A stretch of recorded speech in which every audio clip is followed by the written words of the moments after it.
Good afternoon, everybody, and welcome to the first Authority meeting of 2026. Happy New Year, I can still say that, and hope everybody had a really good break over the Christmas period. Before we start, apologies, of which I think there are none, actually. There were some, but they're all here. Just to remind everybody that in the interests of transparency, our proceedings are recorded, and the recording, as always, will be placed on the HFEA website.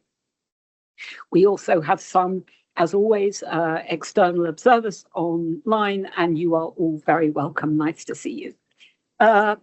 Before we start, declarations of interest, please. So, Steve. Sorry. Thank you. Yes, my work involves consultancy advice to the fertility sector. Anya? Freelance patient advocacy work in the sector. Consultancy work for a Middle Eastern fertility group. Thank you very much. And Ita? Thank you. I was appointed to the House of Lords as a life peer in December. Thank you.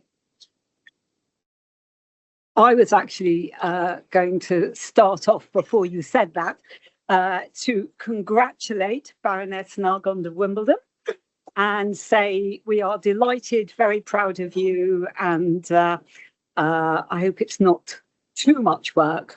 But it's a great challenge, so well done. Thank you. Around the floor.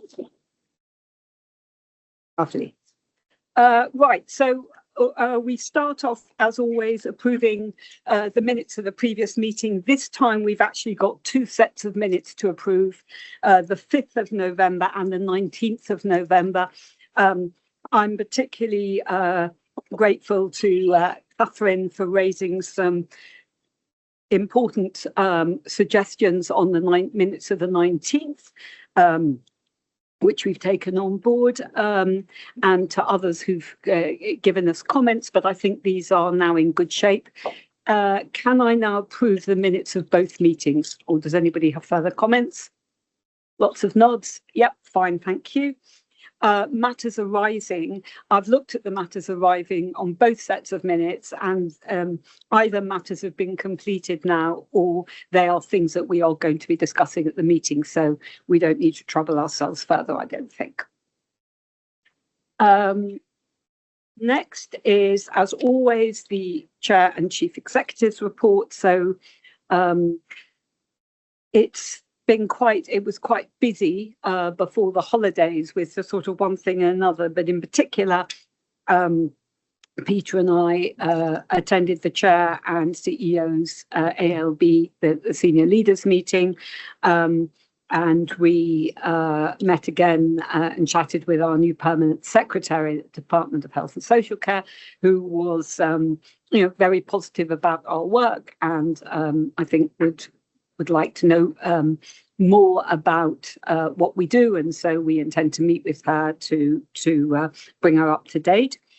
I attended the all staff event. We have two staff events, just to remind everybody, every year, one just before the winter break and one in the summer. It's always well, it's both a lovely and very shaming event. It's lovely because it's a very positive event. Many staff turn up, particularly those who often work from home, come in, and it's a very positive and interesting day.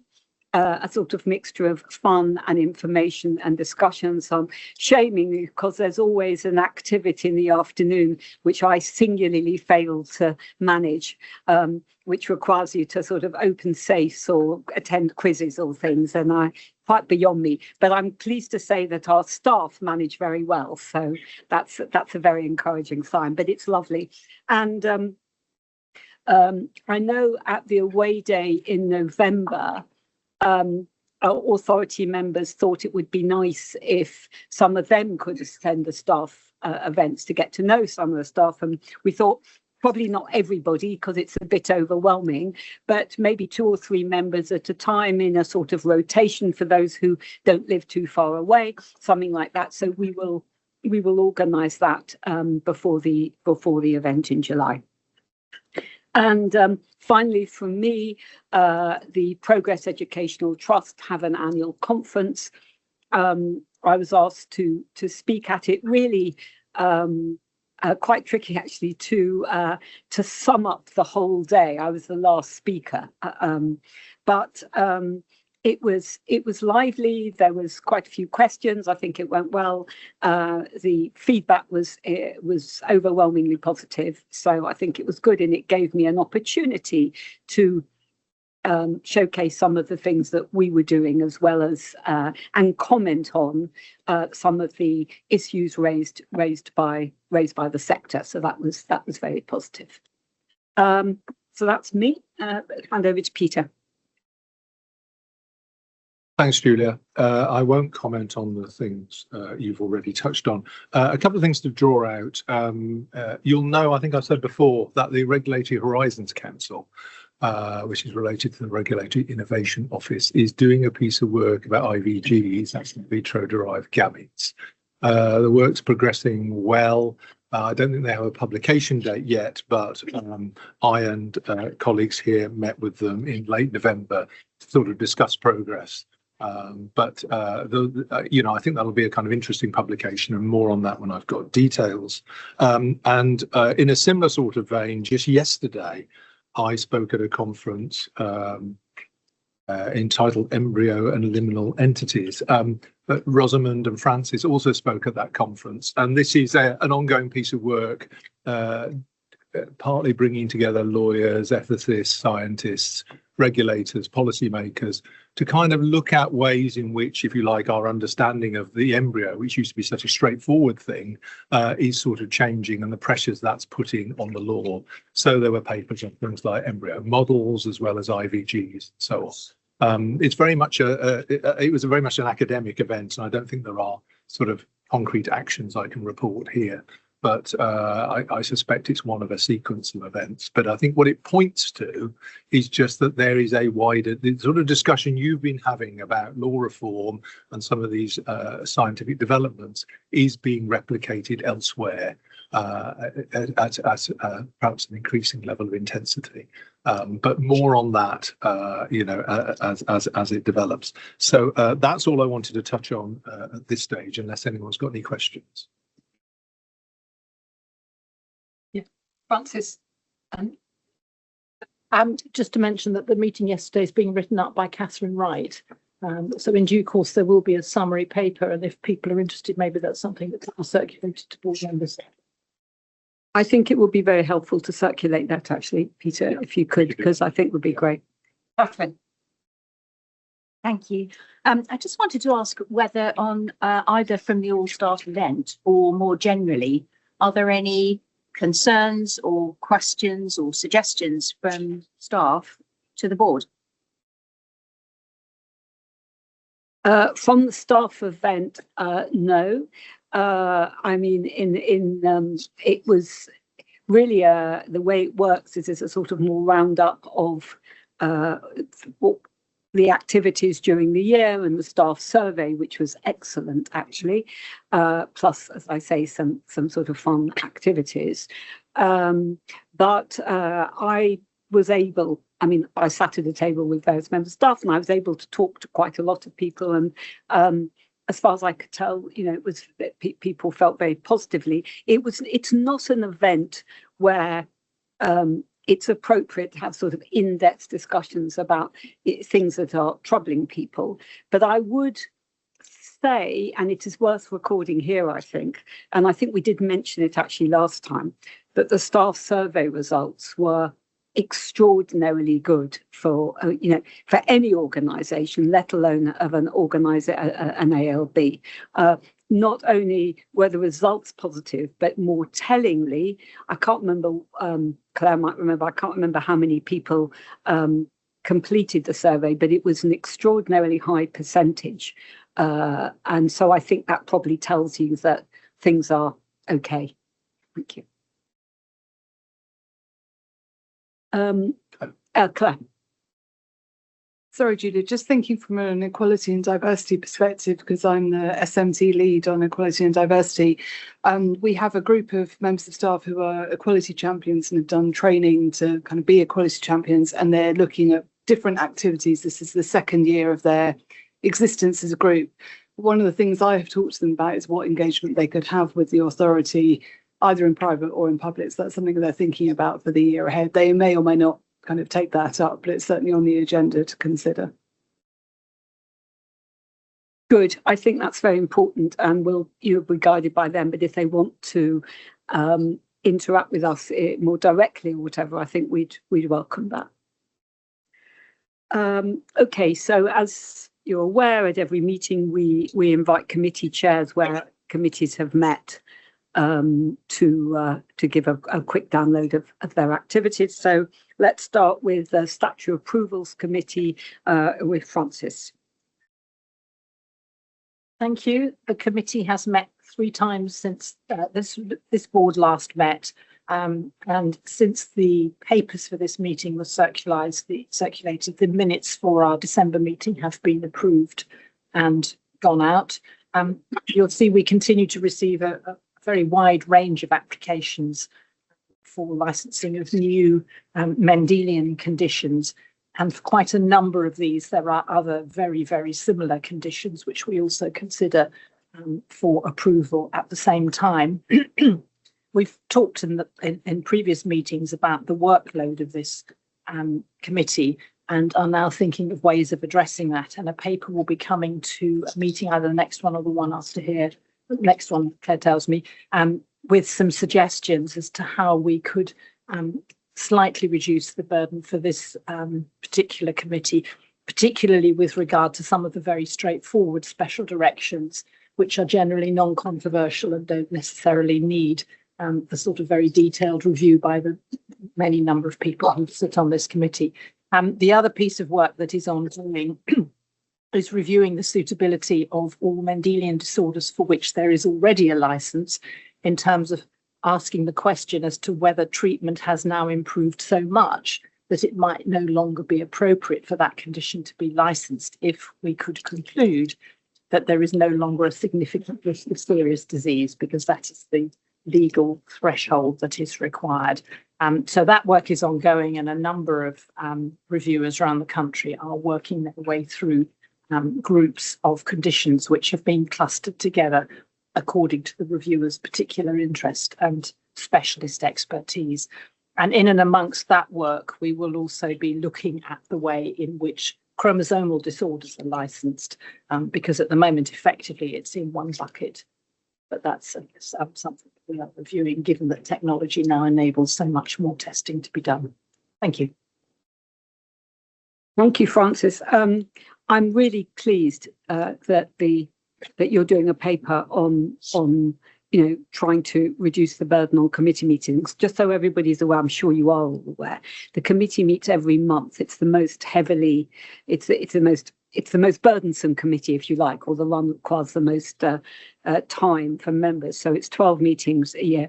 We did some time ago put in a buddy system, which meant that people could sort of buddy up with one other member and maybe only do 6 months a year.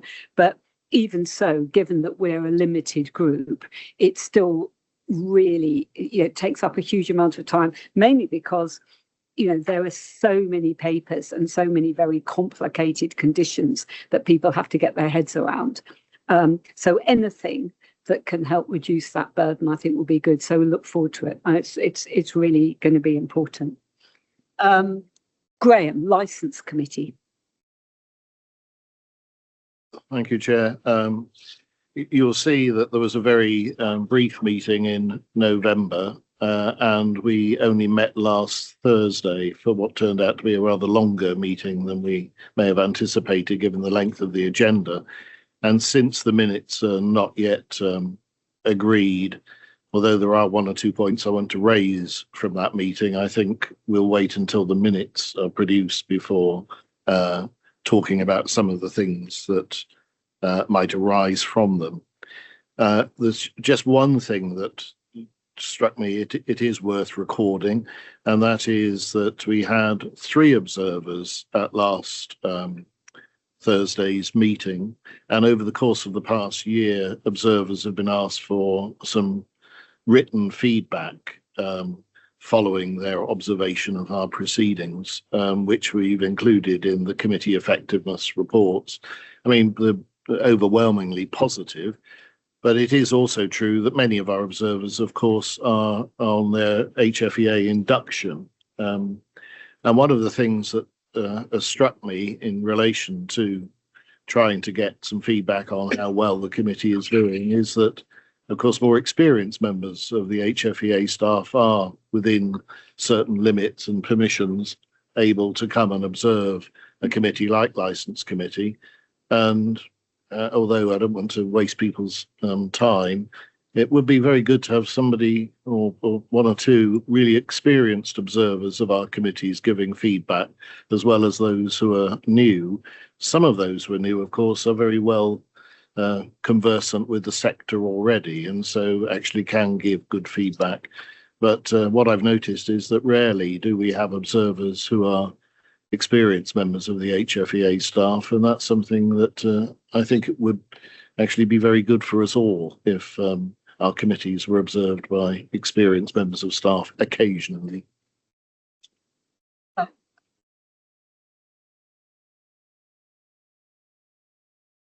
I think that would be very welcome, Graham. Previously, kind of several years ago, I think that staff members were very much discouraged that Licence Committee wanted to sit kind of with the smallest number of people possible.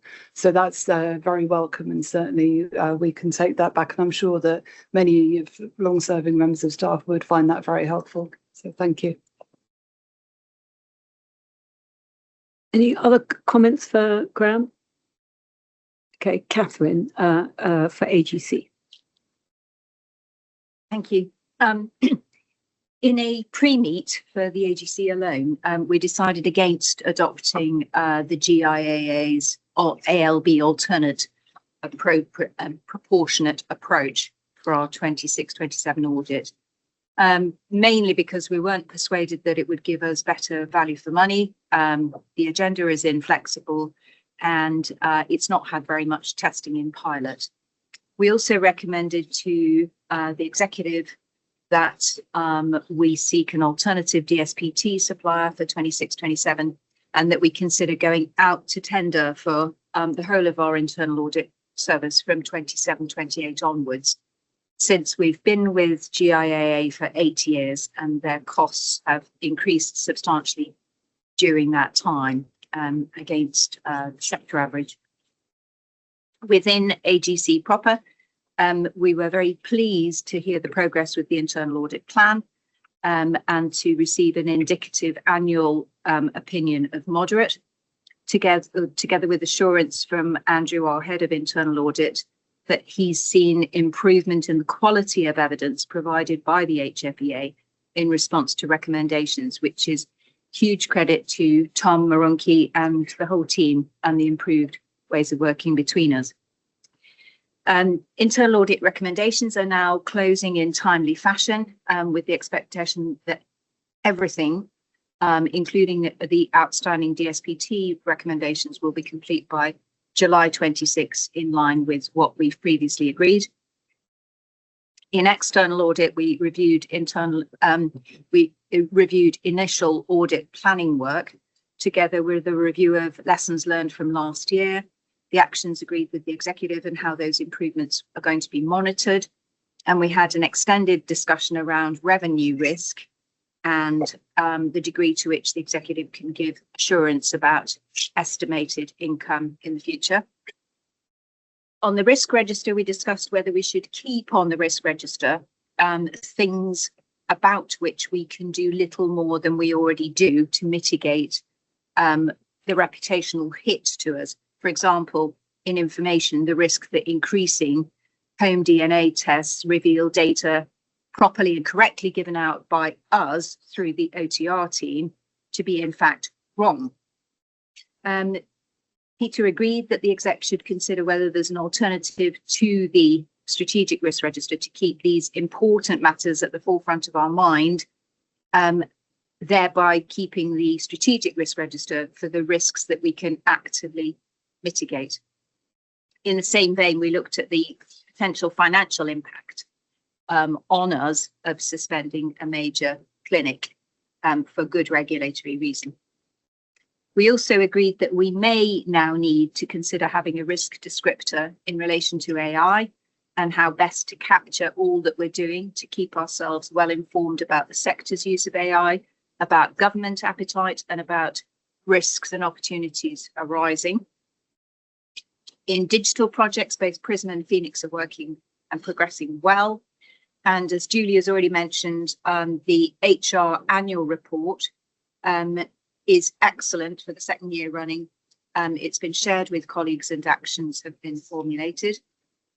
And last, we had a really good discussion around AGC effectiveness, and we agreed a number of actions, many of which are a quick win, including an annual review of auditors' performance in private with the exec, and an annual invitation to an AGC member from another ALB to give us independent feedback. And one other suggestion was how we might encourage more challenge to us from other authority members. So please make all suggestions well known. In the training, we recapped on the role of external audit and how they go about assessing risks, what elements make up the audit, and how we might go about assessing their performance. And Anya came to the training, for which we were very pleased. So we thoroughly welcome any other authority member coming to our 2026 December training, which is going to be on cybersecurity. Just take any questions. Questions for comments? Anya. Just a comment about all of the committees. As someone that's been in the sector for a while but isn't from a science background, I find the committees so interesting and so well managed, really well run by all of the committee chairs. The information is very dense but is shared in a very user-friendly manner, and it's just a really interesting and enjoyable experience. So I just wanted to take the opportunity to say thank you. That's great. I'm glad, and I think that, committees are a huge part of our work, and they do run very well. On that point, firstly, just to say that SCAC is not meeting, so SCAC will be meeting in February, so there'll be a report from it in March. Sorry, Alex. Yeah, I just wanted to build on my working. I just wanted to build on something Catherine said around our effectiveness review, and in a way 2025 was the year AGC became quite agile, in that we had to have 3 extraordinary meetings. One, I think, around some finer points of the accounts and the annual report, one around choose a fertility clinic, and one around the kind of audit decision Catherine made. And I just wanted, I suppose, to say I'd much rather be asked to do those extraordinary meetings to get to a decision, and in a way that saves time, than people feeling you've only got 3 meetings a year. We'll just kind of save that up and perhaps save the stress that's needed about getting a decision. So, diaries permitting, I think we had quite a good way of working that we were able to do that, and hopefully make Peter and the team's life easier rather than waiting till June and all those delays and stuff. That's very helpful, and I know, for example, Licence Committee has had to have extraordinary meetings as well, and that's been helpful. Just to add to that, one of the recommendations coming out of the November away day was that the committee chairs should get together, probably with Peter and I, once or twice a year, just to discuss, to make sure the committees are working properly, to discuss any issues, not so much about content, but about structure and how they are working and so forth. And we thought it was a really good idea. Ali, I've spoken to Joe to try to get something in the diary, so we should try to remember that.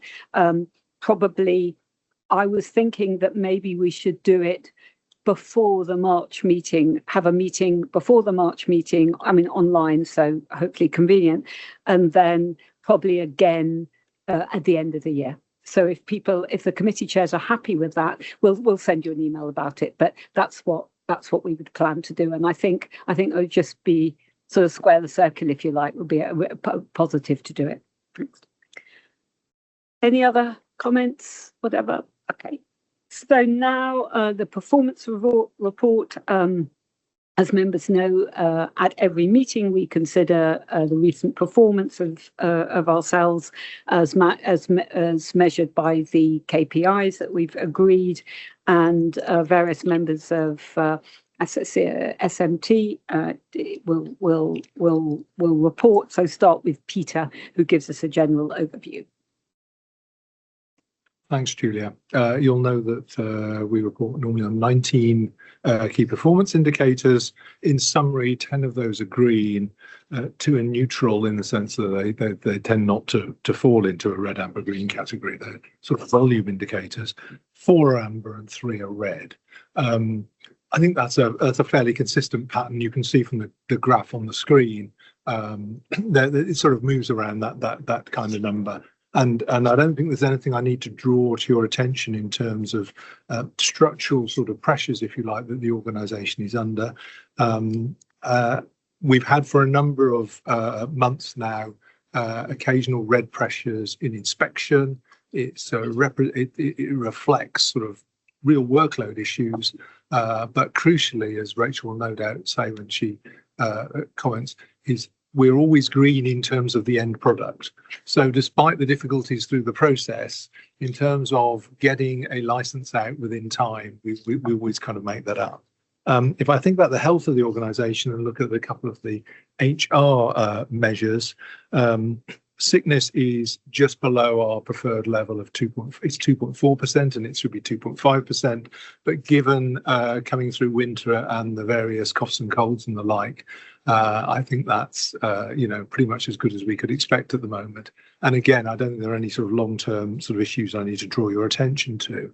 And after a period over a number of months in turnover, where gradually it's been creeping up from what actually was almost an historic low, it's just started to dip down again. So on the whole, we have, as you know, we like to hold turnover at somewhere between 5 and 15%.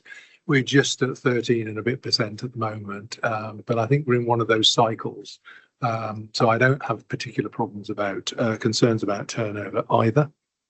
And as Julia said, referring to the recent all staff event, and I think of the staff survey, all the indicators we have suggest on the whole, we're blessed at the moment with some very promising healthy indicators of sort of staff morale, staff health, and all the rest of it.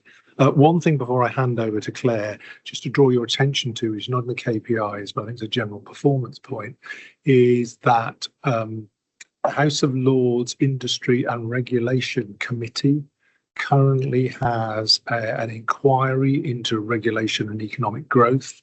You'll know that economic growth is a big priority for this particular government.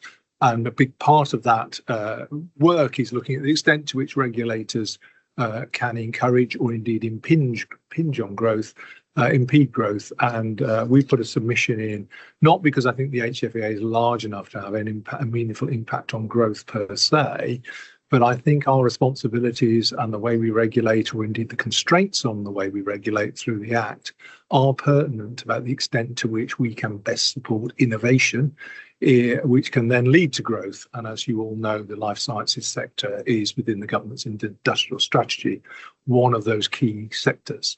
So I'll keep you, this is really for a matter of the public record, but I'll keep you in touch whether or not the committee decide to invite us to give oral evidence on this or not. I probably suspect not, but I think these are arguments we will want to be making over this coming year.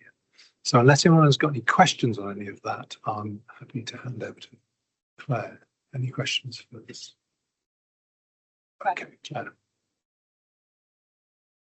Thank you. I don't have anything specific to draw out from the performance report, other than to say that our kind of proactive media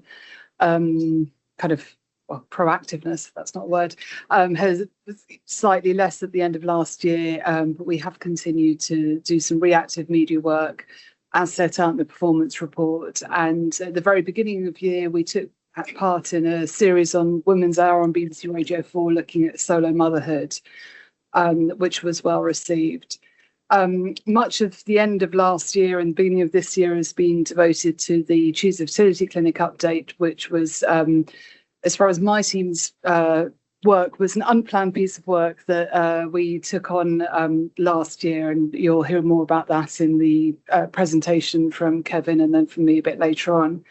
And the other quite time-consuming and intensive activity was completing our written evidence to the Women's Inequalities Committee inquiry into egg donation, egg freezing, which was submitted just after the new year, well, within the deadline, I'm pleased to say. We'll keep an eye on oral evidence sessions which are starting next week according to their website, and we're likely to be called to give oral evidence towards the end of that inquiry. Across other sides of my teams, we both attended and presented in poster sessions at Fertility 2026, which was well received. We're also following discussions with authority members, doing some work with our professional and patient stakeholder groups to gather some feedback from them. And thank you to Anya, who we talked about in quite a lot of detail when she was quite unwell just before Christmas. So to get some feedback from them on what it works, how it could be improved, how they would like to move forward with those meetings. So hopefully we'll get some helpful feedback going forward. We're also planning for our next event with persons responsible at the end of April, shaping up the agenda, which is likely to include an item to discuss inspections, some further updates from the HFEA, a look at how patients' best interests can be promoted through the use of AI in clinics, and looking at what the challenges for the future challenges for the fertility sector. So we've had a good response so far from potential attendees, and we'll be finalising or finessing, I should say, the programme over the next few weeks. In terms of our committees, particularly licensing and SCAC, we've been carrying out our committee effectiveness reviews both before and after Christmas. So thank you to everyone who's contributed to that, and the kind of outcomes of those. If there are any actions, will come to the March Authority meeting together with any proposed changes to the standing orders. Our register research panel continues to meet, which considers applications for non-anonymised register data. We have a new application coming to our meeting next week.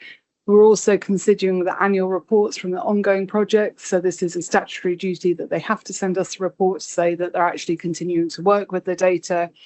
And we've also been processing the data, which we've agreed, because the current projects agreed to send them, and that's been going through. I'm pleased to say that the regulatory activity, which we published in the committee papers as part of the committee chair's report, we now have the dedicated page on our website, which we launched last year. That's now updated weekly. So there's a shortcut on our homepage that says recent regulatory decisions, I think, or activity, and that's now updated weekly. So anyone interested in the most recent decisions relating to clinics can go on that, and there are links then straight to each of those clinics' pages and the most recent inspection reports. And last couple of things is that we are looking towards the next year's or this year's publication of Fertility Trends, our annual publication of register data. More on that as we kind of look and see what the numbers are showing us and what the key areas of interest there.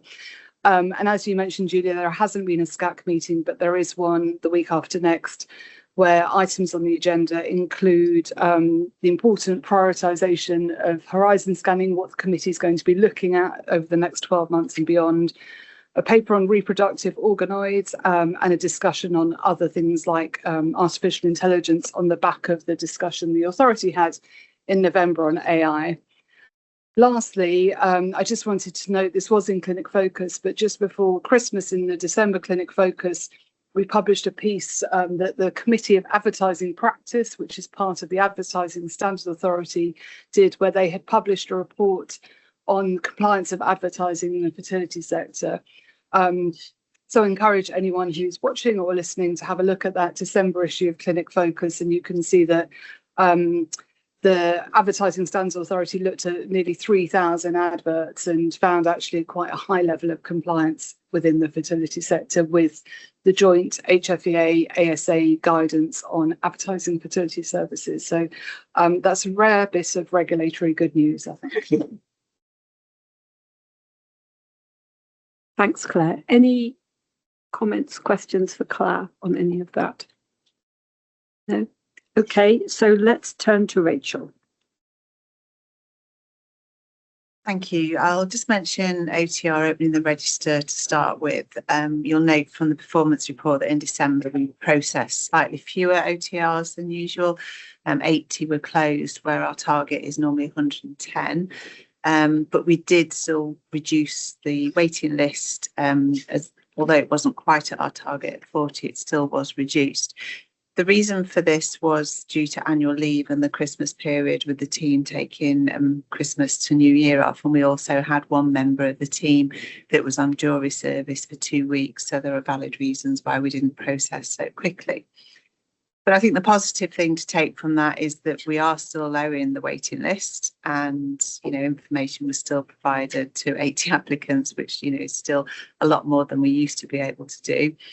And overall, we are still seeing that waiting time for applicants coming down. So we're now seeing a waiting time of approximately 3 months. Some, if they're very straightforward, so for example, if there's not a lot of siblings in a group, can get the information really quickly within 4 to 6 weeks. Some are more historical and are very complex, and you have to ask clinics to retrieve notes from archives if they've taken over from clinics that are closed. So there is still variation, but on the whole, we're definitely moving in the right direction, and the team are working really hard to keep that maintained. And I think, relay that expectation now to applicants that the wait is so much better. Our head of information moved in September, left post, but we're really pleased that Kartik came to join us in post in December. He started mid-December, and he is focusing on PRISM and the register and getting up to speed and learning, and then taking forward data quality issues and data dictionary. So we're really pleased that he's joined the team. From an inspection point of view, we've got a busy fourth quarter remaining. We've got 25 treatment and storage inspections to do and 6 research inspections. The clinical team are slightly reduced in capacity at the moment due to maternity leave. We've got 2 on maternity leave and 1 imminent. We have got 1 post that's being covered at the moment, and we're considering how we do the 1 more post as well. And we have had some sickness reducing capacity in business support, but we are getting support going forward as well. Inspectors, as well as doing the inspections, are continuing to support and have a positive outlook on the Phoenix IT project, which will help modernise our system for inspection and licensing, and starting to be involved in other project work as well. You see in the performance report, the performance was a little bit variable in December. The inspection reports to the PR was red. Part of this was because 3 inspection reports were deprioritised because we were trying to get a group of 3 clinics. So it wasn't as important to rush one forward because we wanted to combine them all at the same time. So the inspection, the licenses were all issued at the same time, which would be beneficial for the clinics.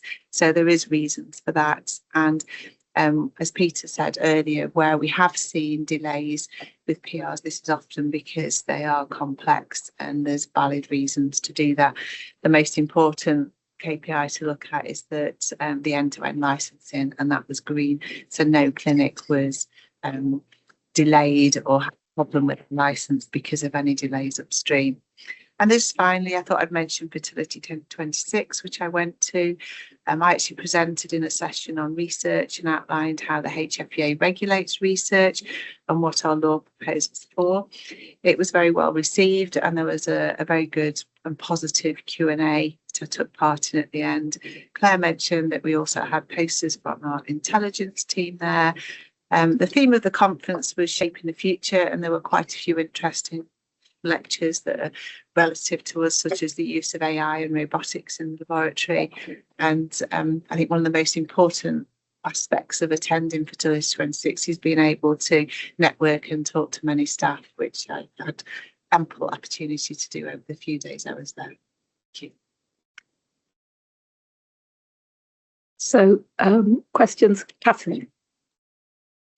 Yes, thank you, Rachel. I just wanted to pick up on OTR. I think it's, one can't underestimate how much of a task it's been to reduce the waiting list. And I think the successes that the team has made up until December are quite extraordinary. And now, and I certainly didn't feel this at this time last year. Now I feel the end is in sight for the waiting list, and that one would hope that within 4 or 5 months, we actually might have no waiting list, which is absolutely extraordinary. So I just wanted to commend that. I also wanted to make a comment about the average wait time. Again, the fact that that has improved so much is a major step forward. That said, still 3 months is a long time for individuals who are awaiting such sensitive information.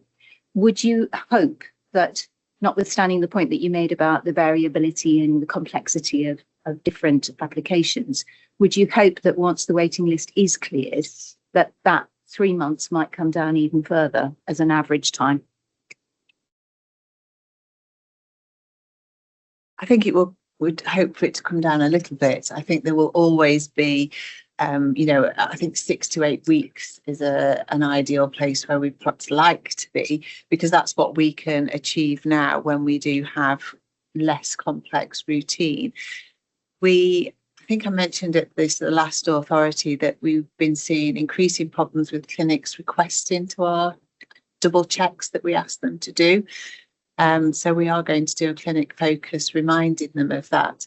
And then I'm going to talk to the inspectors as well about if we aren't getting the information in a timely manner about, that can be mentioned on inspections as well, because we are reliant on obviously checking that data back with clinics. Some are very responsive, some aren't. And at the moment, what I'm doing is chasing quite a few of those clinics myself to say, look, this is part of your legal requirement to provide information back to us when we request it. So to put that, put the seriousness of that forward to them. So yeah, we will work on that. And we are getting rises in applications all the time, and the identifiable ones are a little bit more complicated. We have had a slight increase in identifiable applications this month. So we will monitor it closely and obviously keep reporting with the KPIs every authority board. Alison McTavish, who's online. So Alison, if you can hear us, we're hearing you. Gillian, thanks Rachel for that report. I was just interested to note that the inspections per month were undertaken far more than planned. And I just wondered if you could explain that. I think throughout the 12 months, there's 17 more inspections than planned. And I just wonder if you could explain why that happens. Thank you. Yeah, so we know with the inspection scheduling that a clinic by law has to have a physical inspection every 2 years. So we know those clinics that are coming up from licence in a 2-year period. So the inspection schedule can actually be set quite a long way in advance, so that plan can be done each financial year. So we know monthly how many we've got. But we do have to have some degree of flexibility with that. So if there's a whistleblower, if there's an incident or a complaint, or say at an interim inspection, there's been a concern raised, we might bring other inspections forward so that we can have enhanced regulatory oversight. So that's why some months there might be more. Because of that, we also take recommendations on what the decisions from licensing committee may be, or ELP, about length of licence, and that would affect the licensing schedule. So having that flexibility, being able to do that and having those extra ones, it's not any other reason but for a positive one, really. Yeah, that's great. And obviously you meet the overall KPI as end to end, which is really reassuring. So the inspection team are actually working incredibly hard So thank you for that. Yes, obviously those extra inspections do mean extra work, travelling, days out, and also executive updates as well. So the inspection team do work hard to have that flexibility and meet those demands. It might be worth just noting that as part of the KPIs to explain the statistics before us. Thank you. That's a good point. Does anybody else? I just wanted to say, because we've had some discussions with authority members, because obviously inspections are at the core of what we do. And we know that some other regulators have sometimes, not managed the inspection process very well with sort of a bit of a bad effect. So we want to make sure that we keep our finger on the pulse of what is an excellent inspection process, which I think is very well regarded by the sector. As we had, I think at the last meeting, we looked at the inspection report and the feedback from the sector, which was good, but it was a small. Obviously, it was a fairly small number of people giving of clinics giving feedback, and it was positive, but not overwhelmingly positive. And as with all these things, we always challenge ourselves to do even better than the good we're doing. So I think what we're asking, Rachel, and really to take this forward, but I think just S&T generally, is that while you are looking at this and really aiming to increase the number of submissions for feedback, and also doing a bit of a deep dive into both the positive and the less positive responses, bearing in mind, of course, nobody ever likes being inspected, of course. We've suggested that we get a report probably twice a year or so to the authority on how this is going, and this is a sort of new thing. And I think it can come to this meeting, actually. I think it was appropriate to do that. And so probably for the June meeting, we'll get a sort of update, or if just as a sort of general feeling of how things are going, just to take the temperature, really, nothing very formal, but just to keep an eye. And I think that's something that authority members would be comfortable with. And I'm asking authority members, please, for your comments on that. Yep. Apart from nods. Everybody thinks that would be a good idea, and we'll do something that doesn't require a huge amount of work for SMT, obviously, and we do have license committee, which keeps a very close eye on what's going on. But I think that would be helpful. Tom.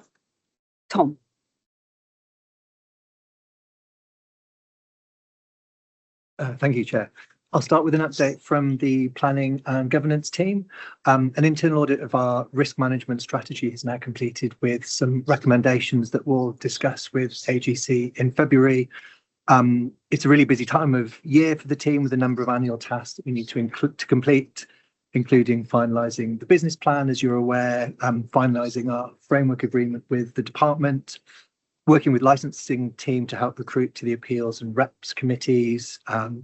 We're setting up annual training for authority members, as you should be aware as well, looking at things like fraud, information security and EDI. We're also starting the process for updating members' interests and biographies on the HFEA website.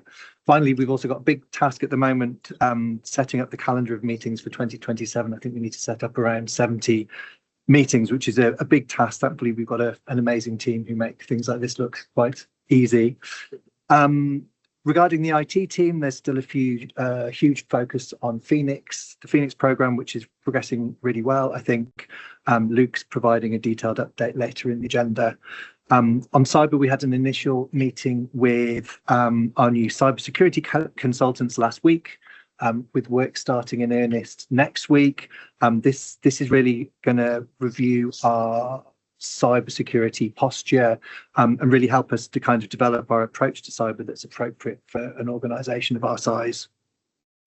We're currently rolling out a new bring your own device technical solution, which will provide the HFEA with increased security, but will also allow people to continue using their personal devices. This should be rolled out to authority members, I hope, from February. Regarding the 2026 DSPT CAF process, as Catherine alluded to, we recently went out to market for a new independent assessor, and we've selected a supplier for this year's audit, who've got quite a lot of experience working with health-related bodies and with health bodies of different sizes. Moving on to finance, as the authority is aware, we've been forecasting a fairly significant deficit since last summer, driven to a large extent by the fact that our income is quite a bit lower than we'd originally expected, and also that this is a particularly busy year, which has made it harder for us to reduce costs during the year. We've undertaken a range of actions to reduce this deficit. We've also been managing a number of pressures as well. We've discussed the situation with the department, and our finance business partner has said additional funding should be available to cover our forecast year-end position, but this hasn't yet been formally confirmed. As at the end of December, our initial forecast year-end deficit remained at around £435,000, caused by forecast under recovery of £317,000 and an overspend against expenditure of 118. Our income position appears to be worsening as we reach the end of the year, which is problematic. This may be a short-term dip caused by clinics focusing on kind of getting their Kafka data ready in November and December, but we currently expect our income deficit to be, over £300,000. We've continued to focus on expenditure and reduce spend where we can. The finance report that was sent to authority was actually prepared before the finance team were able to do proper discussions with across the business. And spend has actually come down by a further £50,000 through the finance team working with the business, which is really helpful. And our revised deficit is now around £386,000. There are a couple of provisions that we're going to reverse at the end of the year that should bring our position much closer to our target position of around a deficit of £200,000. We'll keep pushing down on spend where we can, or decisions that have a financial impact are coming and being considered through SMT at the moment. Regarding our 26-27 budget and fee increase, we've had a detailed discussion with the department, but we're still waiting for confirmation of our grant and aid budget for next year that will allow us to finalise our fee requirements. That said, we need to get approval through Treasury quite soon, so we're going to aim to start that discussion with Treasury before the end of January on the basis of an IVF fee of £120. And we're going to make sure that clinics are aware of the likely increase. Anyway, I think we're sending a letter out today or tomorrow. Are there any questions on any of that before I move on to the delegated limits paper? I'd just like Rachel to turn off your... Sorry. Just to say, I very much welcome the work on cyber. Actually, last week I had coffee with the CEO of one of the larger group of clinics, and I've spoken to a couple of others actually. And cyber is definitely something that they are very concerned about. As possibility of some sort of hack, simply because we hold so much data and so much of the clinic's data. So I think you should keep us informed about it because it's a very real issue. No, I completely agree. It's something that we've been talking through in detail with AGC for a number of years. I think we're in a good position at the moment. We've got a kind of a fairly detailed plan that we're working through at the moment. The issue is kind of making sure we've got enough resources to kind of focus on making technical cyber changes as well as delivering Prism and Phoenix as well. But yes, we are certainly taking it very seriously. Graham. Thank you, Tom, for this. Given, as I understand it, we can't keep reserves, I'm still not quite sure I understand how our cash flow system works. I mean, we don't have cash flow reported here, and I'm not suggesting we should. But if you don't have any, I mean, all that's said here is that 200,000 of our grant in aid may be repurposed. Without some money from elsewhere, given the deficit, how are we paying our bills, or are we not paying our bills as quickly as we should as a way of managing cash flow? And if that makes sense. It just concerns me. I don't think I understand how we're managing. No, that does make complete sense. So we've got quite healthy reserves, and they are cash reserves. So we do have money in the bank. The problem that we have about accessing reserves when it comes to our financial position at the end of the year is that the department looks at it from a budget perspective rather than a cash perspective. So we certainly don't have any problem paying our bills, and we're not in a position where, as an organisation, a deficit for us as an individual organisation isn't problematic because we have those reserves. The issue is that an overspend from our perspective puts pressure on the departmental budget. So that's what we're managing. It's more of a budgetary discussion with the department rather than it being a hard kind of deficit problem for us as an organisation. Which is what we don't quite see in these figures, in a way, and I don't know how that could be explained in a way, because the figures give the impression that we're running out of money in terms of cash flow. It's a tricky one because I think we kind of work on two bases. One of them is kind of our own, organisational accounting and our deficit and our reserve position, and the other is our budgetary relationship with the department. But certainly we can try and factor both of those in a bit more clearly in future. And then Anya. Thank you. Just to pick up on your point, Julia, about cybersecurity, and certainly the risks, as Alex knows better than anyone, are increasing very significantly. Just to concur with Tom that AGC does feel that actually we're in a good position within the HFEA, and we're by no means complacent about it. We are going to be, as I've already said, prioritising this for AGC training in December, and it would be great to see other authority members there. One of the other actions that we agreed as part of our effectiveness review was suggesting, not mandating, but suggesting that all AGC members and indeed other board members take a look at the National Cybersecurity Centre's cybersecurity governance toolkit. Sounds quite a bit of a mouthful, but it's actually remarkably user-friendly, particularly for non-IT, non-exec directors. And there's a particular subset of it, which is called 100 questions for non-IT board members to ask to get assurance about cybersecurity. And they are absolutely excellent. So I would commend that to anybody. Doesn't take a lot of time to run through it, but it really puts one in a position of feeling on top of a subject, which for many of us can be quite baffling and frightening. I would commend it. Anya.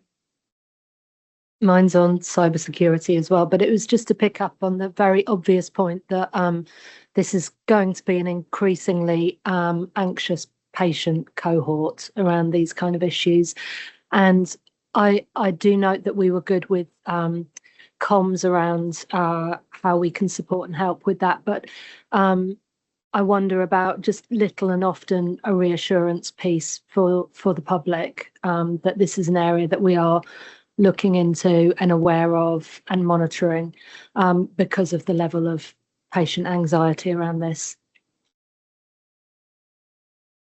Thanks. Yeah, so the DSPT process that we go through is run by the NHS, and it is quite a public approach. So our results are available publicly, as are all NHS organisations that are part of that. So we do need to be quite open and transparent what our position is and how we fare against the expectations set by NHS England, particularly with respect to care of patient information.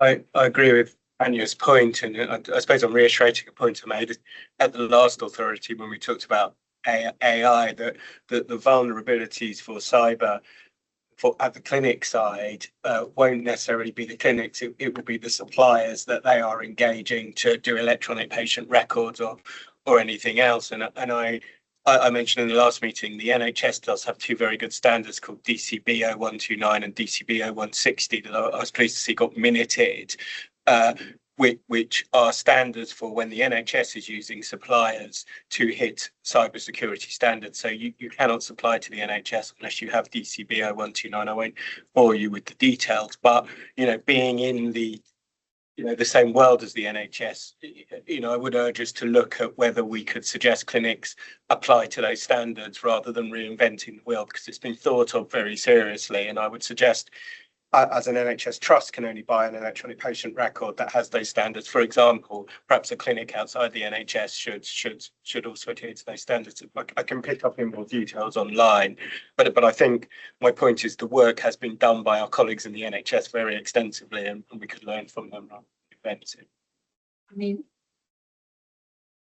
that sounds like something that it might be useful for you just to liaise with Tom outside of this meeting about your learning on it, because you know a lot about this, Alex. I quite agree. If a lot of work's been done, then that's something that we should obviously take advantage of if it's appropriate. So that would be great. Thank you.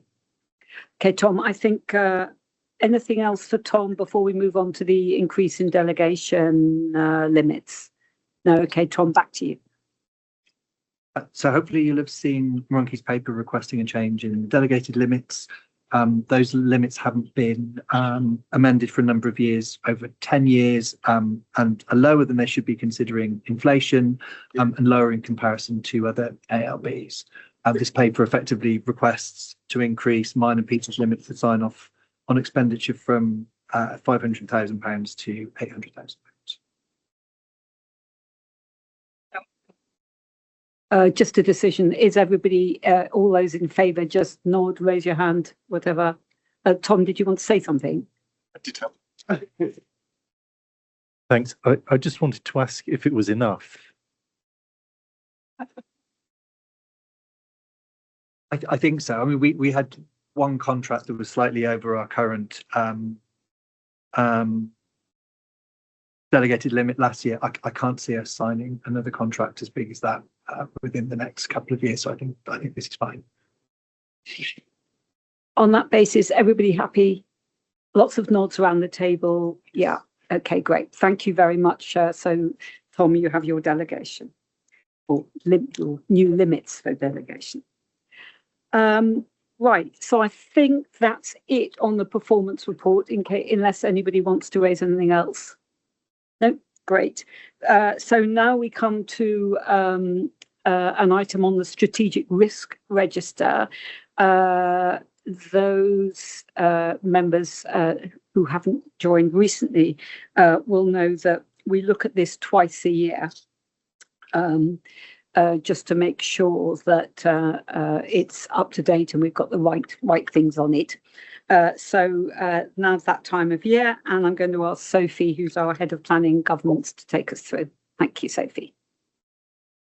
Actually, I think I'll cover that. Oh, sorry. Okay, Chair. So our risk register was updated in the autumn and was discussed with AGC in December, as Catherine alluded to. So this is really just an opportunity for authority members to see what's currently included and to comment. I think the main update to the register since the last time you saw it relates to our financial position. I think we're also, as discussed previously, we're also going to review the information risk around kind of DNA testing as well. That's going to be revised for the next one. But are there any questions or comments on the risks as they're included at the moment?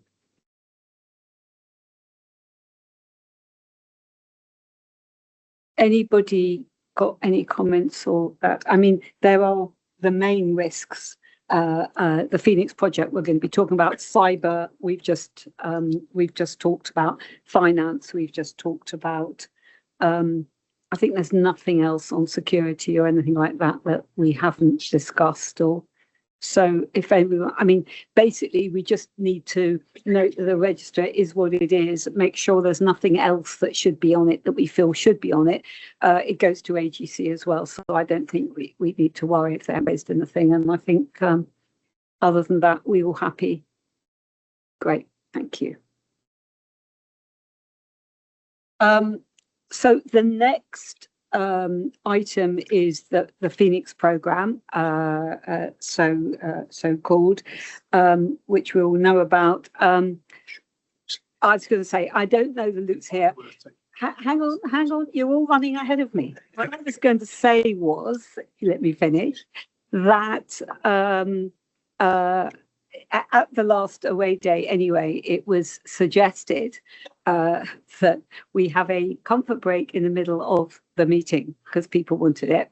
And we're a bit ahead of ourselves anyway. So we will take 10 minutes and we'll find Luke and hopefully get back and then start again. So for those online, if you come back about 2 o'clock, that would be great. Okay, everyone, I think we will get cracking again. So we now need, oh, sorry, give Ali a second.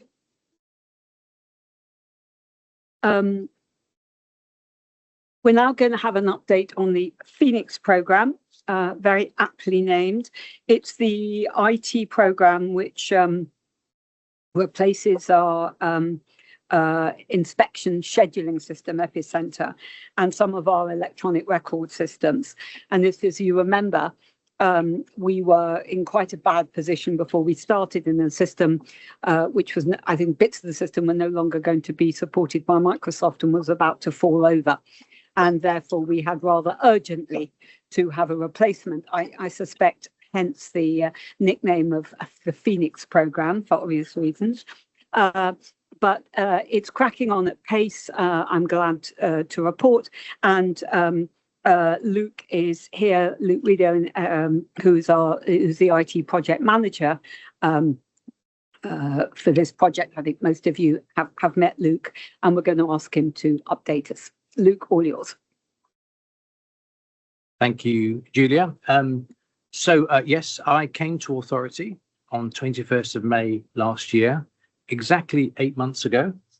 I spoke to you then, and we introduced how we intended to run the Phoenix Transformation Program at the HFEA. Just on the name, that was, went out to the staff and they chose that name. I return now with the program in mid-flight to update you on progress. I believe I should take the paper as read. So let's take that as read. So then, in terms of a short presentation, when a program seems to be going well, it's right, I think, to turn attention to areas of risk and to ensuring that we are seeing the complete and the real picture of what's going on. And that's going to be the focus of the presentation. So we're going to cover 3 areas. We're going to cover what we're doing about governance, what we are doing and plan to do on testing, and we're going to cover something on staff feedback. So on governance, this is exactly the same slide I presented to you on 21st of May last year. So we said that we would have governance committees, a monthly Phoenix program board, which Tom attends along with Martin, the head of IT, and senior people from the supply side. We said we'd attend all of the auditor governance committee meetings and present. And we said we would present at all the corporate management group meetings at the HFEA. And all those things have happened. We are doing those things. And I imagine you've had feedback through various channels from those, and I believe those are going well. In terms of accountable personnel, we appointed a sponsor, which is Tom, the Director of Finance, and product owner is Martin, the head of IT, and I myself as project manager. Those are still the same accountable personnel. That has not changed.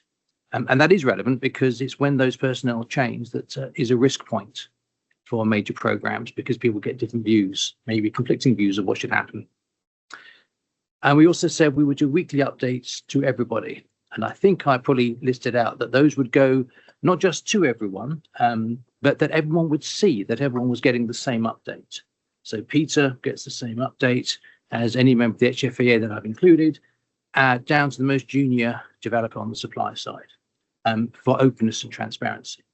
And that also has occurred, like clockwork. So I'm reporting that governance is happening as we intended.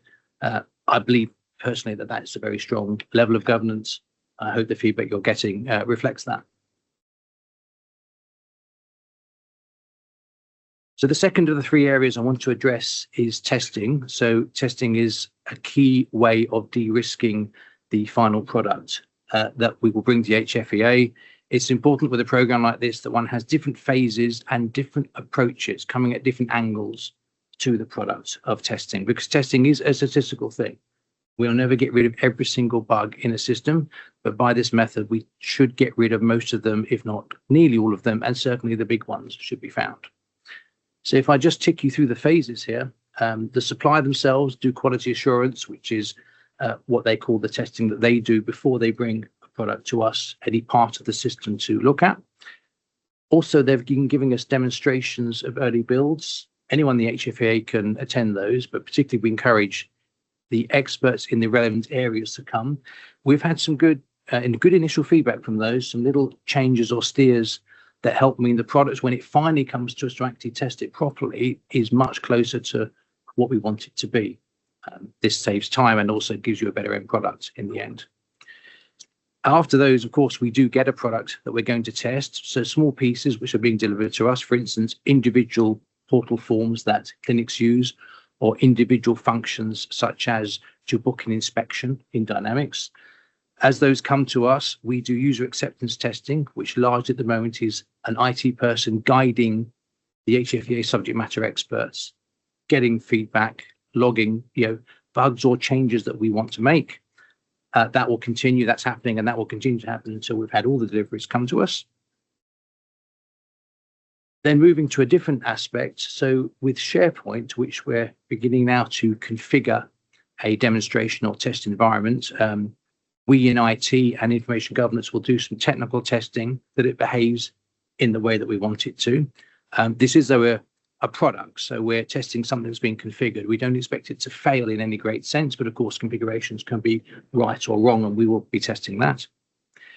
Then we'll be looking at end-to-end testing. So that's quite interesting. So if I give an example, we might test that a clinic has sent in a form requesting a renewal license.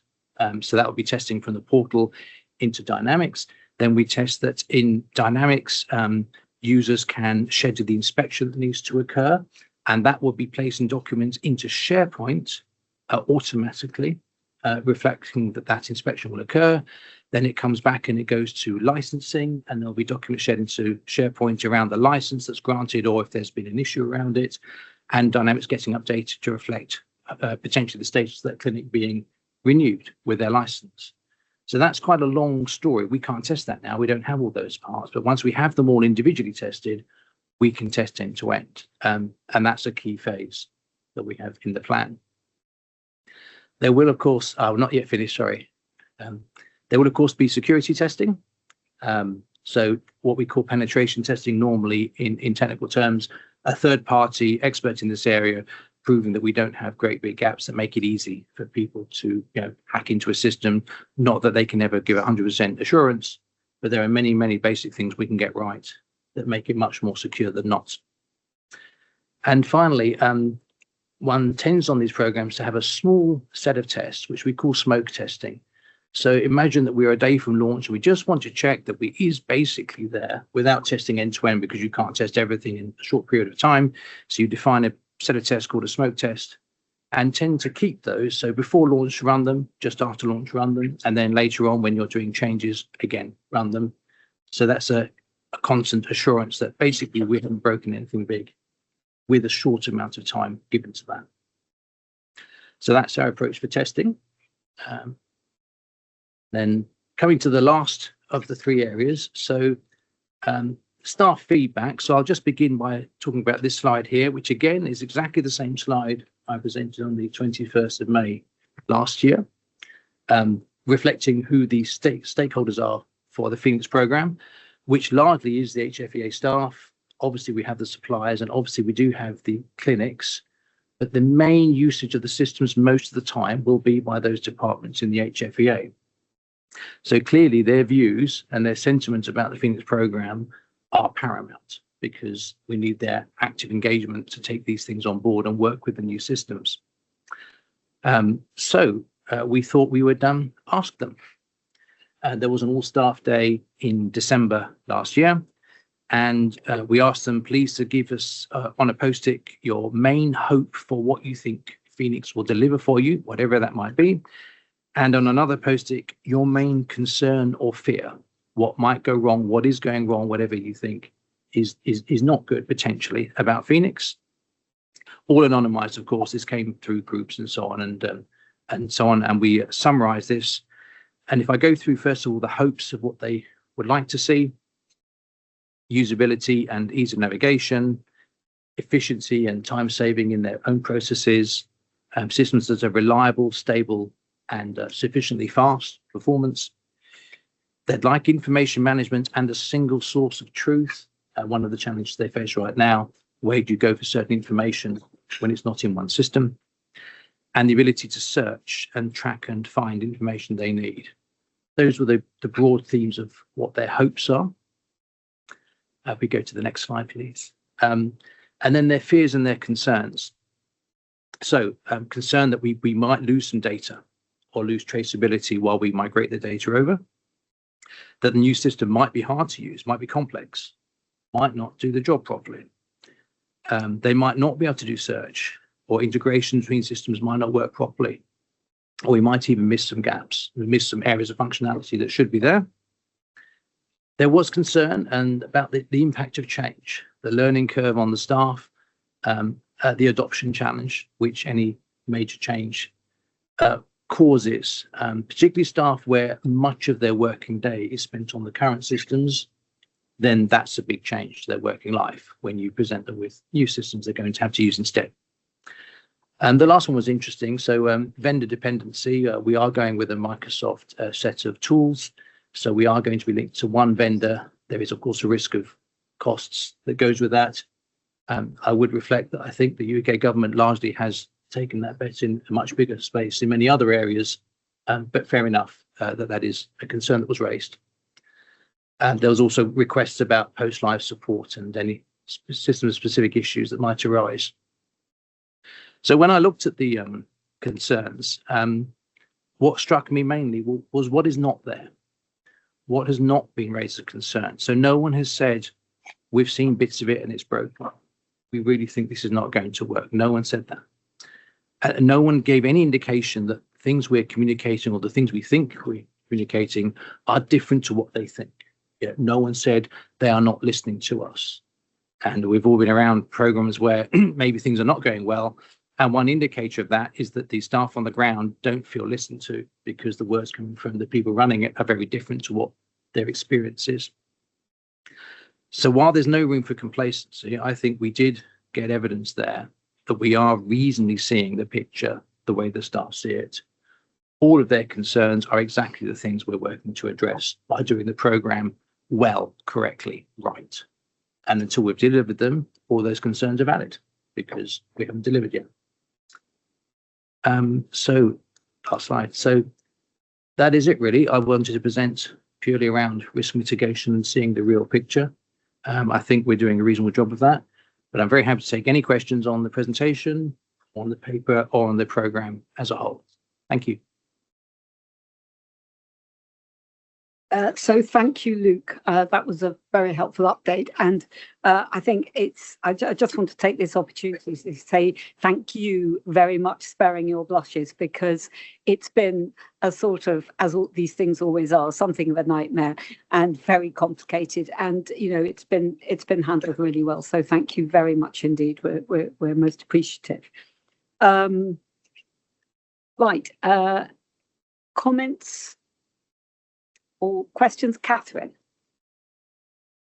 Yes, thank you, Luke. I think that the staff engagement and the detail that you've given us under hopes and concerns is all really, really encouraging, exemplary, in fact.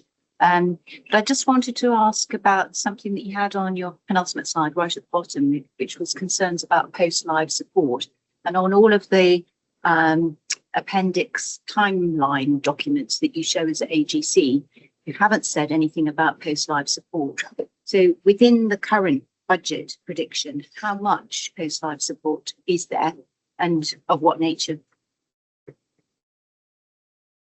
Thank you, Catherine, and apologies for the omission there. Absolutely, there will be post-go live support. So formally with the supplier, they're contracted for at least 12 months of support following go live.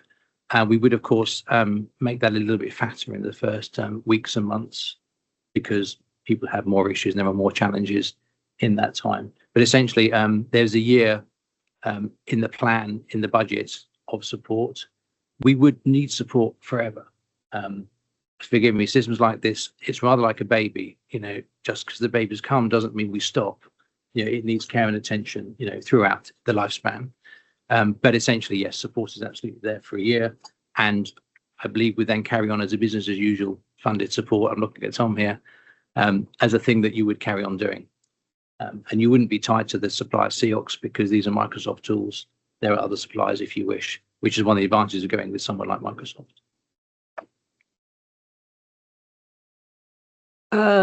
Any other comment? Tom, is there anything you want to add to this? Because you've been so completely involved. I mean, I think the program's going really well, particularly because Luke's been really good at building relationships across the HFEA with all the various teams and has been very transparent. And we're really grateful for the amount of input from people across the organisation. I think people know that if they don't input, then the system won't give them what they want. But it's a particularly busy year, so we are really grateful for the amount of time people have put into it. I think longer term, when we were looking at our IT kind of resource requirements at the moment, kind of really thinking, when we've got this new system, what kind of support will we need? What will we be able to do in-house? We're going to have a much more robust system that will allow us to kind of improve the tools that we have and make them more useful for the business. We'll have options to automate things, so we'll need to think about what's the best way of managing that, if that's kind of internal resource or how much external support we need to do that.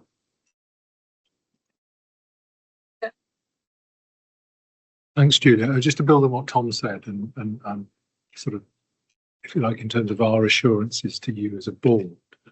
I mean, clearly we started this work, as Julia said at the top, and Lucas said in the paperwork, in a sense, whereby we have old systems that were unsupported and a risk. These are systems which are vital to our sort of everyday regulatory functions. So, it's vital we remove that vulnerability. But what we're asking Luke and the staff generally to do is not just to make what we did, move it into a more modern supported system, but to take that as an opportunity to do different if there are better ways of doing it. So if we've got processes that have 20 steps and people can think of doing them in 10 steps or 5 steps, that's part of the transfer. So the task is not just to sort of, as I say, make what we have more stable. And the other thing, building what Lucas said, and we've I think it's really important that you as a board sort of hear this loud and clear. There have been many instances quite recently in the public sector where there was clearly a disconnect between the people doing the work and using the project as it developed and the sort of top of the office and the board, in which what the board were getting was lots of assurances that everything was okay. And then it turned out when we got down to go live, everything wasn't okay.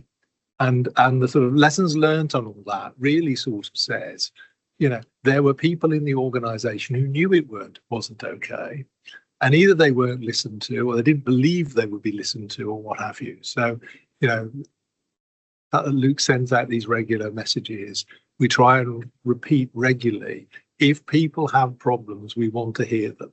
If we get to go live day and somebody hasn't said or said, I think it was worth saying, we would have failed in another sense, because the test of this is hearing bad news early, quite frankly. You can see, and it's like us reporting the costs and so on. We've got a good handle on the costs, but we spent our contingency, and we want you to know that. Not because we're proud we've done that, but we just need to be really transparent about it. And if you like, my assurance to all of you is, if there are serious problems about this, you will not hear about them on go live day. You will hear about them, quite a bit in advance. And I think, all credit to Luke. I think he's sort of kept that open climate, if you like, but you know, we're really, really insistent right the way, hopefully through the whole organisation. If people have got concerns, we want to hear them, because I think that's often, rather than in the technology, if you like, where a number of these quite high profile projects have come unstuck. Alex. Thanks, Luke, and that's a really great presentation and good to see it's all on track. I just wanted to pick up on the concerns around the change learning curve and how we were going to do the staff training. You know, probably in olden times, we'd say there's no inspections on the 20th of May and everyone in the company is in a classroom in London, and I expect we'll be a bit more agile than that, but you know, there's always the busy individual that I can't possibly move that, and I can't miss the training and stuff. And equally, I'm sure we'll hold everyone to account on the KPI on inspection numbers during changeover week and month and all the rest of it. So I just wondered how we were going to kind of square that and how we were going to make sure, obviously with carrot more than stick, that people are going to turn up to the training and participate and all the rest of it. Thank you, Alex. And yes, well, I wasn't planning to shut down the HFEA for a week while we train them all in the systems. Maybe I shall unpack a little bit the training plans we have. So SharePoint, which is planned to go live a little bit earlier, we're beginning now to flesh out a staff training plan. The aim is 2 phases really. Phase 1, to make available familiarization materials that say, if you've never used SharePoint, here's some basic things, and here's a sandpit site you can try things out on, to basically get used to moving documents around and doing things in a different way to the current system, because it is very different to them. Not everyone will need that training, but the ones who've never used SharePoint, that would be a good idea. Phase 2, which I'm proposing we would make mandatory, would say there are certain processes you're going to do in SharePoint, and we'd like you to do them in an HFEA way. There's a way we want to control, especially governance documents, SOPs and so on, how you edit those, get them approved and put them back in, how that will work. We're looking to mandate that training. Probably we'll make it available in terms of short video clips of how to, with a voiceover while you see something on the screen.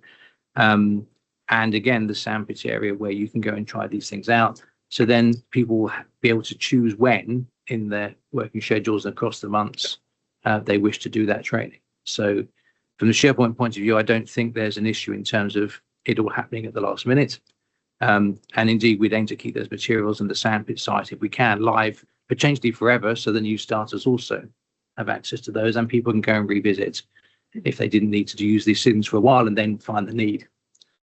So for Dynamics, if we look at the clinic portal side, we weren't proposing to particularly do training for the portal users for several reasons. One, this is a website that users are being given. It should be usable without training. Secondly, it's not going to change dramatically in terms of the navigation and basically what you're looking for and how you get to it. It should not be very different to how it is now. Well, those are essentially the reasons why we're not looking to train them. But hopefully we'll have a chance to show it to them at a day when they come. Most of the PRs will come on site here in April. The aim is to show them something and tell them about it. So they'll be pre-warning, and indeed they already know this is coming. And so awareness will be there. But it's essentially, as long as we can produce something that is better than what they have now, I don't think we'll find resistance. And then in terms of Dynamics, which is what the staff will mainly be using, so that we've not yet fleshed out a training plan for that. But the broad thinking would be that the supplier is on the hook to produce little written guides, how to do certain functions, because they've written the code for it and they've also got an idea of how it should be used to do it. I think we may again want to supplement those with video clips. I observed that Dynamics, like many modern systems, if you look at a particular screen, there is a lot of furniture and things on that screen that are not relevant to the thing you're trying to do. So it's easy to click the wrong thing and go down a rabbit hole, much more so than if you go 20 years ago. Systems didn't look like that, but they do now, unfortunately, and they will do. So we may well want to do video clips to say you click there, you get to that, to do such and such. So, but however we do provide that material, again, Alex, we would look to provide it, in advance and say, in your time, please go through the relevant materials for you, and they're available afterwards. So I don't see any need to shut down the HFEA for a period of time. I should also say that when each area will be providing people to do testing, to lead on testing of the function of that area, implicitly those people become super users, people who can show their colleagues what they're doing. So I think for those reasons, we will be in a good place. We haven't yet fleshed out that plan, but that's the board intention, what I've said.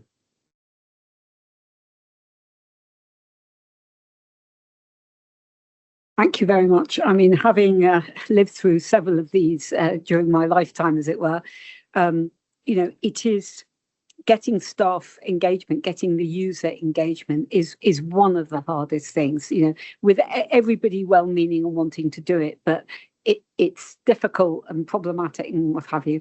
I think it's worth keeping close to Tom and the SMT generally. And I think if you find that there are, you know, individuals who for one reason or another just find it really hard, you know, maybe there's a way of bringing them in. I think it's just important not to let people slip through the net and to keep an eye on an individual basis. And so I'm looking more at Tom than at Luke, but you know, and if there are individuals, we need to make sure that people do engage with this, because using it is going to be, it won't be successful if, you know, only half the cohort will use it, whatever.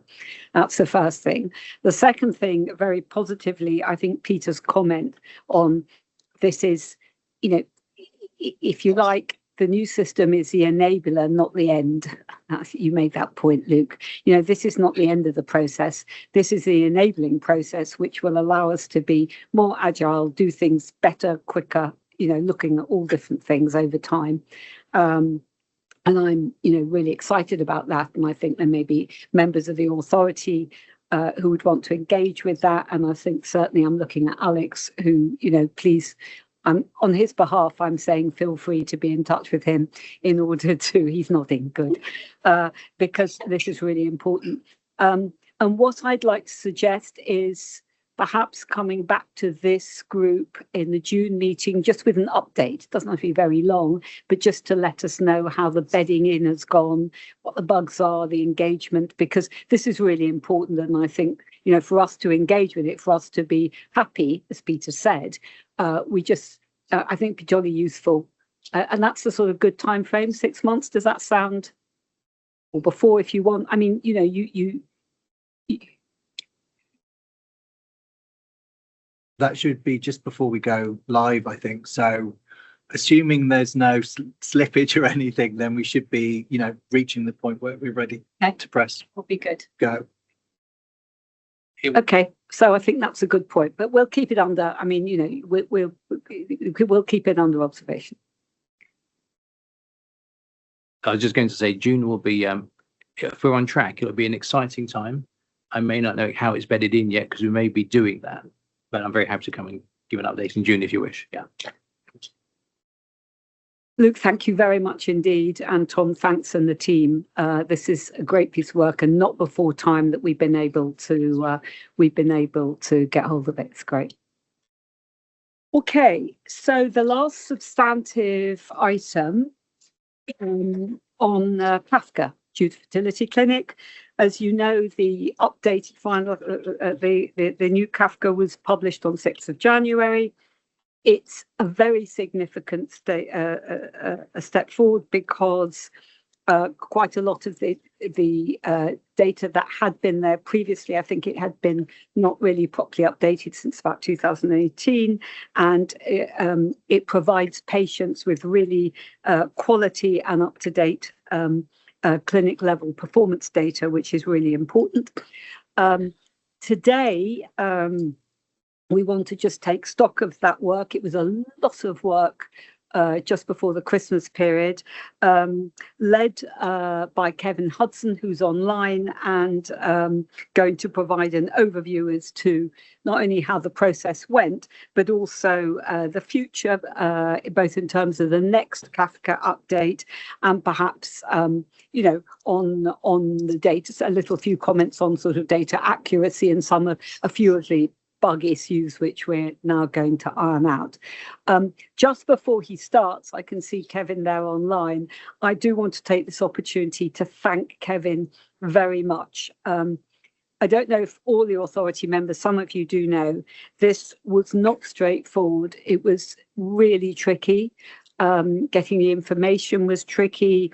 Socializing, it was tricky. We had 1 or 2 clinics who were not very happy for various reasons that we had to navigate. And just getting the information and populating it and bringing it up to date was a really, really big project. And Kevin has just worked really tirelessly, and we've got a great result. So I just wanted to, sparing his blushes, say, Kevin, thank you very, very much, because we don't often get the chance to do that with you. And we're very appreciative. So thank you. And Thank you. Over to you now. Thank you, Julia. Thank you very much for those comments. Welcome, everyone. What I'll do is I'll go through the first couple of slides, if I may, on the CaFCA that's just been and the one that's just about to start, and then I'll hand over to Claire for some slides on the more medium and longer term ambitions to CaFCA. So let's talk, if I may, about what's just happened. The full publication of CaFCA through PRISM, and this was the first time we were able to do a CaFCA through PRISM, was published on the 6th of January 2026.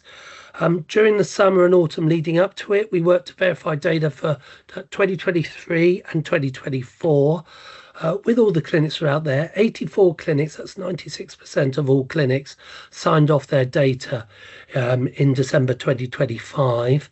And then you will recall, of course, yourselves made decisions in November about the metrics to be used for the headlines. I'll come to that in a minute. We also, at the same time, uploaded the detailed statistics, and there was that would have been 30,000 lines of numerical data, which allows the users to interrogate by up to 3 individual years, 6 types of treatment, 7 different age groups, and up to 4 gamete sources. That was populated according to the old structure, and it hasn't changed compared to the structure of it, hasn't changed when we previously published it, although, of course, the numbers are now fully up to date. We are aware of some anomalies when we look back at what was then published, and those are something that we would like to work through over the next iteration, over the coming months and the next iteration of CaFCA. Coming back to what we published just now, we published data on pregnancies for 2024, births for 2023, and the headline statistics that you agreed at the November CaFCA meeting. So births or embryos transferred, which was for the year 2023, a cumulative rate that looks across cycles on the births for egg collected, and that was based on egg collections in 2022, and a multiple birth rate, and again that was looking at 2023. So all that information and all the detailed statistics is now live on the website for patients and clinics to see. If I go to the next slide, if I may. So having done that, unfortunately, it's like painting the Forth Road Bridge. There is a decision on the next CaFCA, and previously the HFEA published CaFCA updates annually, and normally a verification would start 8 weeks after the calendar year end to allow those 8 weeks for clinics to get their data in. So the next CaFCA wouldn't be as large as the previous one because we'll only be verifying 1 year. It would cover treatments and pregnancies in 2025, live births relating to the treatments they previously verified for 2024. That would normally start about 8 weeks after the end of the calendar year. So that would normally start around the 1st of March. So we're asking, we would intend to start that on that timescale if the authority agrees. And we would be having ambitions for the next CaFCA of really trying to bed in the systems to speed up the process, to automate things better when previously things might have been a bit manual because it was being developed for the first time. And our aim would be we need to work out the timescales that we set the clinics, but our aim wouldn't be to take all year publishing. We'll aim to publish by the summer. So, June, July time to be able to complete all the verifications and publication steps. So do it in a much quicker time than we've previously done before. So I'll pause then to just take any queries on that before passing over to Claire. Tim. So we'll say well done to the team for this a huge amount of work. And I know obviously we had lots of discussions beforehand about some of the metrics, and there was discussion about the whole PGTA in or out or what have you. And I think I spent a lot of time going through the new system you've got now, and I just think it's absolutely excellent. As a clinician who talks, spend a lot of time talking with patients, and I'm not allied to any clinic at all, so I can just help them through looking through using the website to explore the different success rates. And a striking thing for me is that I've taken, won't mention them because we're all recorded here online, but there's 2 clinics, one with a very low use of PGTA, that I used to be medical director of, and another clinic in London with a very high use of PGTA. I mean, significant, very, very high. And it's really interesting to look at the live birth per egg collection, which we had a discussion about should it or should it not include PGTA. And essentially, it's exactly the same between the 2 clinics. It's the same. So that sort of information is very helpful, and I think will lead to lots of research as well, following on from that. And I think the other thing is the speed at which it's being reported as well. So I think we had that big issue beforehand with delay of a few years gap, which was very frustrating for clinics, clinicians, everyone working in the clinic, and obviously patients foremost. So moving towards something where it's much more of a live reporting type system, again, will only help. So it's just well done feedback, really. Thank you. Just before we go to Claire, would it be sensible just to agree that the verification process will start on the 1st of March? Because that's just a date and we just need to make a decision. Yeah, everybody's in agreement, so that's fine. Kevin, you've got your go ahead. Okay. Thanks, Julia. Now hand over to Claire. Thanks. So I won't go over what's set out in the paper, but just as the slide shows, I've noticed already 2 typos, and I wrote this, so it's nothing to do with Kevin. It says publication 2nd of January. In fact, it's the 6th, and there was a repeat of dates on the first slide, so apologies. So publication successful on the 6th of January, and that's largely credit to Kevin and his team. But I should say that there was a huge amount of work from particularly the communications and intelligence team in looking at how we presented that information. So the landing page for Choose Fertility Clinic has been completely restructured by our website developer, and I think that hopefully people will find it's more simple. It's simpler to use within the current confines of our website. You can reach the actual button to choose a fertility clinic more quickly. And we've simplified that text and made it as lay friendly as possible. We've also spent a lot of time on each clinic page looking, excuse me, at the text and at the descriptions of each of those headline statistics to make it, again, as lay friendly as possible. Excuse me. We learnt a lot about how people understood that wording through the focused consultation we did in the summer. So as far as possible, we repeated that text, but where we wanted to look at improving it even further, we went back and got some further feedback from members of our patient organisation stakeholder group who were very reactive and quick to help us and respond on how we could make the text as simple to understand as possible. We also published just before Christmas a report of the focused CaFC consultation. So you'll remember in that early November meeting, we brought a summary of the consultation to you. But as with all our reports, we've now got a full report on our website together with a quality and methodology explanation as well. The publication itself on the 6th of January, so we communicated directly to PRs. It went in the it will go in the January clinic focus. There's been social media posts, a banner on our website and on the homepage of the clinic portal, as well as updating our stakeholder groups, and they are in turn adding it to their newsletters.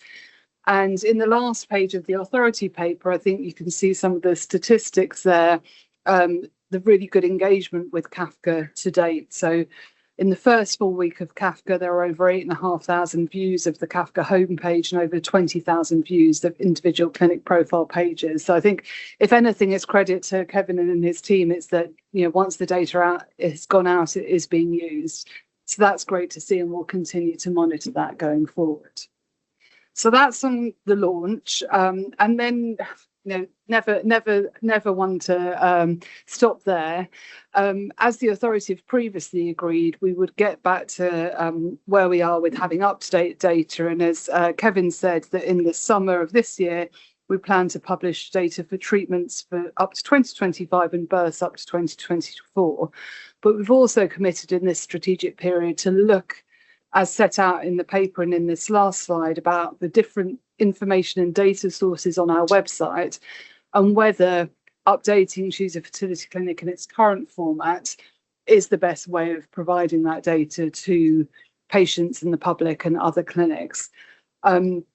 I don't think the task for today is to answer that question, but what we are looking for from you as authority members is kind of what you would like us to consider as part of that framing of the discussion. So there's some bullet points here, which I've been sure to say this is not an exhaustive list, but there's things we might consider. So how important is it to publish verified data versus, doing spot audits or spot checks?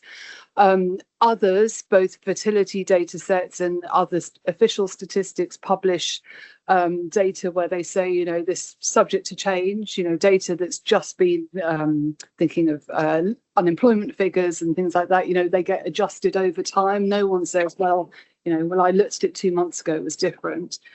Are there different ways where people would find data useful? So our current Choose Fertility Clinic is quite heavy on numbers. We've got things about, regressions and reliability, perhaps a series of infographics or, color coding or symbols, might be preferable, or kind of more use of things like the dashboards that we have on the HFEA website. And then a couple of other things to consider that the authority previously talked about not publishing in a format that would lead to development of something like league tables. So not necessarily publishing a full kind of data set in Excel because of the way that clinics perhaps treat different sorts of patients. So you're not comparing like with like. And very lastly, we've committed to reviewing the current inspector and patient ratings on Choose a Fertility Clinic. So whatever the decision is ultimately for authority, whether it's to keep CAFGRASs or look at something different, we'd expect to include some sort of patient and kind of inspection ratings on it. But we think we should have a look at how those are currently formulated, whatever the ultimate product is.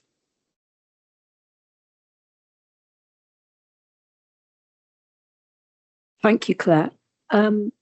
Comments? Questions? I know this has been a long thing, so we've got lots of hands up. So Geeta, Christine, and then I see everybody. Don't worry. Thank you, Chair. First of all, a huge amount of work has gone in, as you said, Chair, and thank you, Kevin and the team, and Claire, your team as well, the entire team. It's quite impressive how it's all come together, and Tim has actually highlighted already about some results where PGTA is done more commonly as to clinics that don't do that. That's quite impressive too. It's also good to see that the error rate is, correct me if I'm wrong, is very little when there's a direct manual entry into prison port, as opposed to through third-party suppliers, where it seemed to be like between 2.5% to 8.7%. So I don't know what is being done. I see some suppliers being addressed here as to how do you reduce that error rate, which seems quite high. And a couple of questions. One is, for those clinics that haven't signed off, is there a deadline for them to sign off?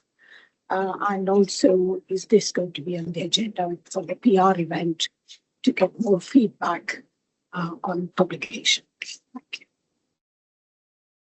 Perhaps I can deal with the last one first, and then I'll hand over to Kevin for the error rate and the clinics that aren't currently published.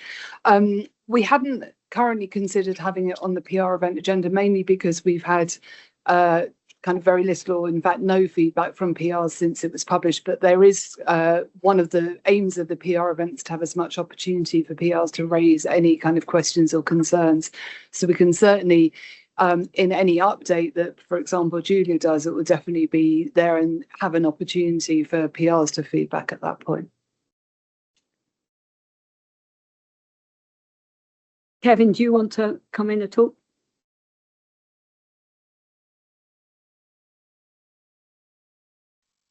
Yes, sorry, on the other points, on the error rate, yeah, there's a particular API supplier that's got a very high error rate, and we're working with their, their operations team and their director of ops to get their to address their error rate down. They did an awful lot of work to address a lot of issues in the run-up to the current CaFCA, and that they know and we know that there's still work we need to do for the next, what I call the 2026 CaFCA. So we will be continuing to have meetings with that particular outlier.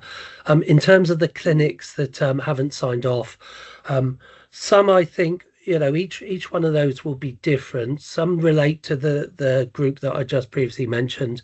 On the others, the PRs said that they're trying to catch up as quickly as possible. And once they are caught up, and we are remain in close dialogue with them, we'll try and take them through an expedited verification that will get their data on the system, and then we'll update the data, which will include those. We'll do a further update that will bring those clinics and make it live. Christine. Yes, I really enjoyed actually flicking through the new website. I think it's very, very useful and very easy to use. There's one thing I noticed, just looking at a variety of clinics at random, the patient satisfaction. For one clinic, it was 1.5 stars, which would be very disconcerting for people looking at that. But it was actually just feedback from 5 patients. So I wonder, is there much value in including that kind of data? Because it could be quite detrimental to the clinic and perhaps not particularly helpful to the patients. Yeah, I think that's a very valid point, which is why, on the last slide, the review of the inspector and patient ratings. So those patient ratings, the system came in, I think, something like 2016 and 2017. And for some clinics, they get hundreds of bits of patient feedback, and others get very few. It's constantly kind of brought up at inspection and in licensing papers as well. But I think there's some consideration of, should it continue? If it does, should it, go by a different method? And I think that's definitely part of that kind of future discussion.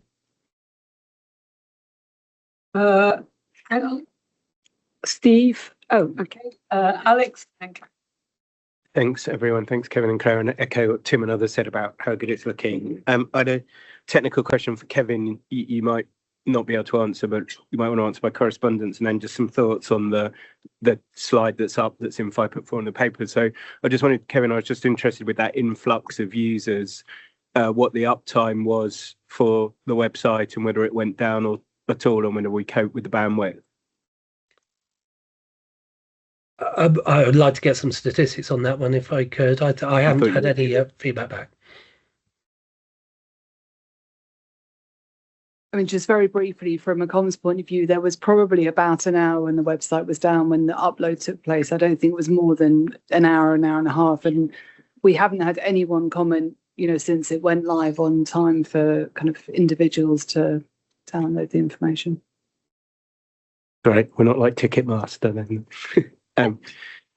And then, yeah, I mean, on 5.4, just perhaps a change to a bullet and then a suggestion of one we might want to add. And that penultimate one in 5.4 on the paper around not to publish data sets that would lead to publications of league table. I mean, I think I understand why the authority took that decision in 2021. It is good practice when you publish something like this to make the full data set available to reputable organizations so they can do that PGTA research, as Tim said, and that might simply be a website, an Excel spreadsheet for anyone to access that does then run the risk of people making league tables, or it could be we had some kind of light touch application. But I think we should frame the discussion when we get to it about how we would make the full data set. And I say reputable organizations because I think that's beyond academics and universities, and we should think about how we might give that whole data set, because that's the way we will stimulate that kind of research.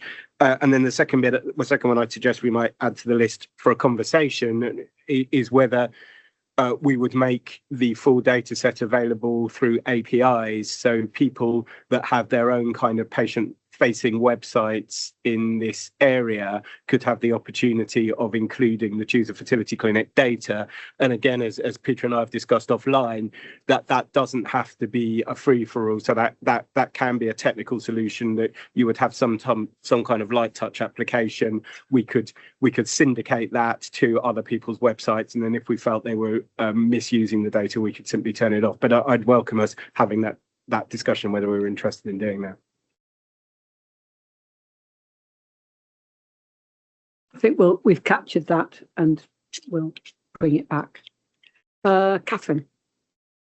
Thank you, Julia. Claire, I just wanted to ask about the stunning stats on the early uptake of website hits for viewing the full CaFCA. I mean, to me, those stats really do reflect the enormity of the need and the enormity of the hunger for that information, and the degree to which clearly those viewing the pages were using our data as an authoritative source, which is very much to the team's credit. I wonder if we know anything about how or what they were viewing, whether they were just looking at headline rates or whether they were looking at additional underlying data, and whether we can infer anything from that.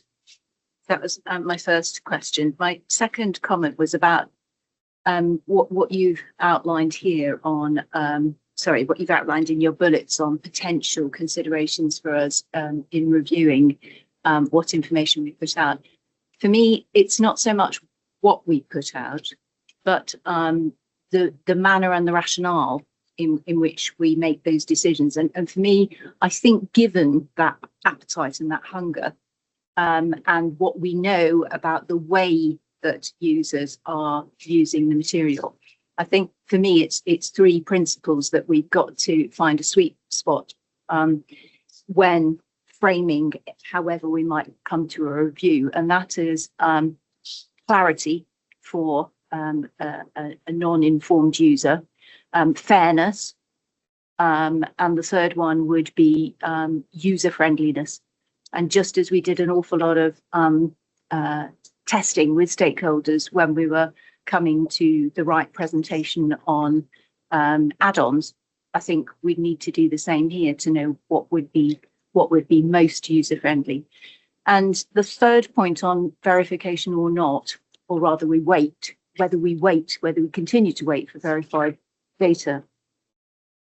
Yeah, thinking about the comparison with ONS stats at the Bank of England, there are different considerations. Clearly the release of of unverified ONS stats to the Bank of England may does have a lot of utility, but in our case, I think there are greater nuances, and particularly if there's a danger that absent full verification, we're releasing anything which may mislead a vulnerable user at the point of making that decision. I think we'd have to be very careful about that. And we'd also have to be careful about the fact that unverified data necessarily would have commercial sensitivities and would pose a potential legal risk for us. So I'm not again looking at alternative methods of verification, but I'm wary about just the rush to say, well, let's get out some unverified data and then update when we get verified. Sorry. Yeah, I think on the last point, let's continue as we kind of start progressing the kind of bigger piece of work on this, come back to you on the kind of thoughts on the sort of risks of verification, publishing non-verified data. But I think you made some very good points. Just on the previous point about the views, I mean, on that last page of the authority paper, page 86, where we've got total views, you can see that total views of individual clinic pages, which is the kind of clinic homepage, are quite high, but they drop quite dramatically when you look at total views individual clinic statistics, which is the detailed statistics. And that kind of follows a pattern that we've seen over the last few years, that very few users tend to go down to the detailed statistics. In terms of where those users are coming from, we are starting to look at that, but I don't have that information to hand at this point. I think we can come back in the March or even the May meeting to have some more sensible data on that. I think at this stage we're still in the early stages of looking to see if it came from a particular place of referral. Peter? Yeah. Thank you. I'm sorry, are you still answering? Thank you. I was just wondering, in stakeholders, and when we are looking for feedback, how we included NHS commissioners and public health consultants, because this is important for NHS commissioning as well. Commissioners look at these before giving contracts, renewing contracts. I just wondered if they are included in our stakeholders. That's a good point. And at the moment, no, we have over the years engaged with kind of either individual commissioners, individual ICBs, or nationally through an acronym that I can't remember. But at the moment, we're not particularly engaged with them. We were not hugely successful, I should say, in engagement, though we do get individual ICBs asking us for data relating to their kind of regional or geographic area. But we can have a think again. It's a good point about how we can make sure that this gets to the right people. And if anyone has suggestions about how to do that, that would be great. Thanks, Julia. I just want to pick up on Catherine's verification point, and not to, now is not the time to nail this argument. And rest assured, Catherine, we'll go about this with, you made some really good points. But I think it's worth saying this. It's obviously really important that we have an accurate register, or as accurate as we can make it. And for the purposes of OTR, very accurate indeed. CaFCA data needs to be accurate enough, basically, to a percentage. If all clinics were submitting at the level of the best, that data is virtually publishable in real time. It's simply at a percentage rate. It isn't going to vary.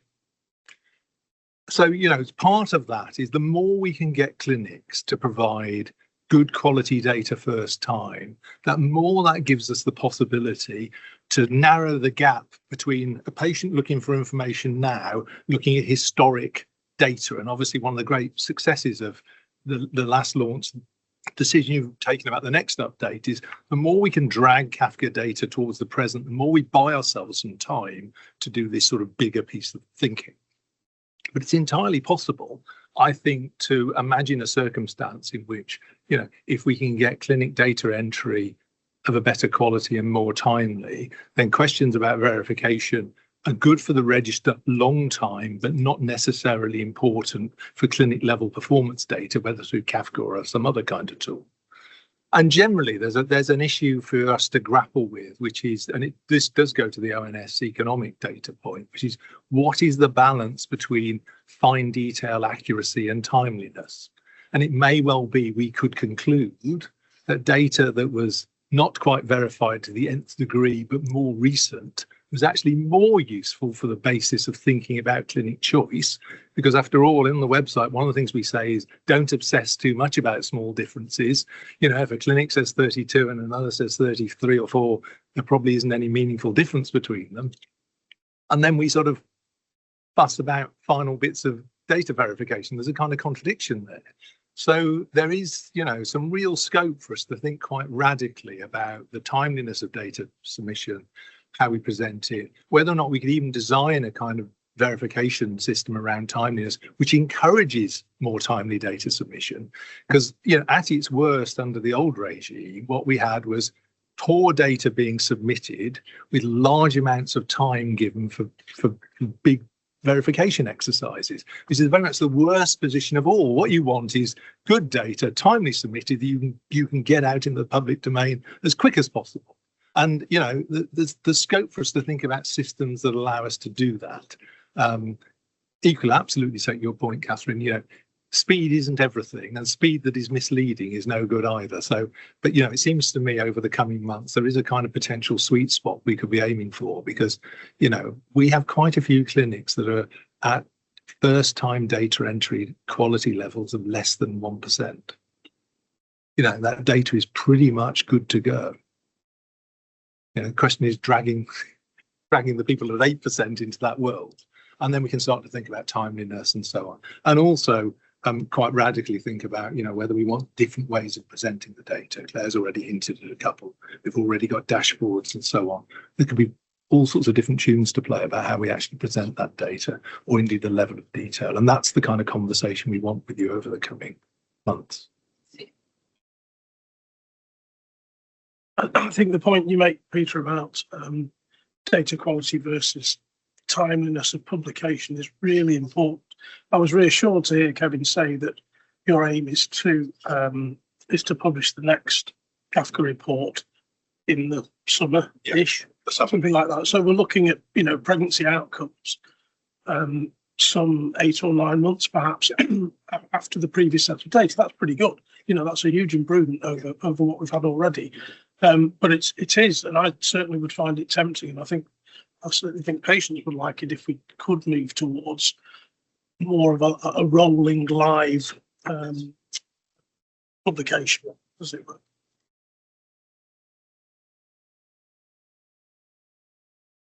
So this has been really useful, and I think it is an ongoing debate. And Steve, you probably didn't realise, but what you last said, your last sentence was, for me, highlighting what is actually really important in this whole discussion is we just got to keep asking ourselves what is going to be most useful for patients and people becoming patients. And, that's the constant question. And as Peter said, it may be there is a sweet spot between, 100% correct and getting data out in a timely fashion. But I think, as part of our general strategy of putting the patient at the heart of everything we do, constantly asking ourselves the question of what's the most useful thing if you want to choose a fertility clinic. I mean, that's it. And it's a complicated dynamic, but the actual basic question is actually quite simple.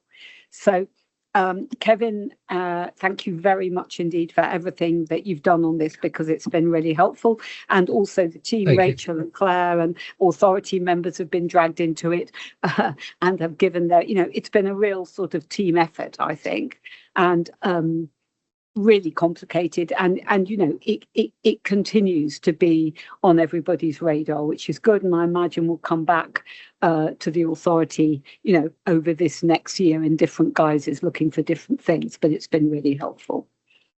Thank you very much. Okay, thank you. Okay, so now we come to any other business. Just going around the table, if anybody has anything. No. I just had one thing, which was also at the Way Day in November, we wanted to make sure that authority members, were new members, particularly, had the opportunity to go with inspectors on an inspection visit, possibly renewal inspection, and visit a clinic, and also that authority members who hadn't done that or haven't done it recently would be able to. That's all in hand. We'll come up with some dates and so on fairly soon. But again, that was one of the takeaways from the November meeting. And I just thought just to let everybody know that's going to happen, because it's really important. But otherwise, have a nice January and February, horrible weather, and look forward to seeing everybody in March. Thanks a lot.